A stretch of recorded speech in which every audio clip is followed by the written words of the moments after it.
മൂന്നാറിലെത്തിയ governor Rajendra ആർലേക്കർക്കെതിരെ CPI AITUC പ്രതിഷേധം. മൂന്നാറിലെ താമസ സ്ഥലത്തു നിന്നും ചിന്നക്കനാലിലേക്ക് പോകും വഴിയായിരുന്നു ഗവർണർക്കെതിരെ പ്രതിഷേധം നടന്നത്. മൂന്നാറിലെ താമസ സ്ഥലത്തു നിന്നും ചിന്നക്കനാലിലേക്ക് പോകും വഴിയായിരുന്നു ഗവർണർക്കെതിരെ പ്രതിഷേധം ഉയർന്നത്. ഗവർണറുടെ വാഹനത്തിന് നേരെ പ്രവർത്തകർ മുദ്രാവാക്യം വിളികളുമായി പാഞ്ഞെടുത്തു. പോലീസ് പ്രവർത്തകരെ തടഞ്ഞതോടെയാണ് ഗവർണറുടെ വാഹന വ്യൂഹം കടന്നുപോയത്.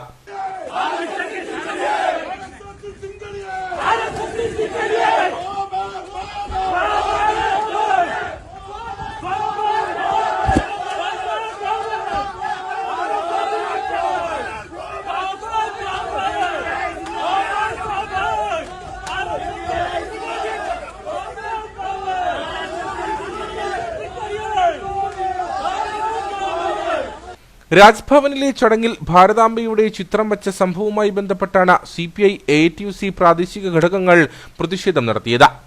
വിവിധ പരിപാടികൾക്കായി കഴിഞ്ഞ ദിവസമാണ് ഗവർണർ മൂന്നാറിൽ എത്തിയത്.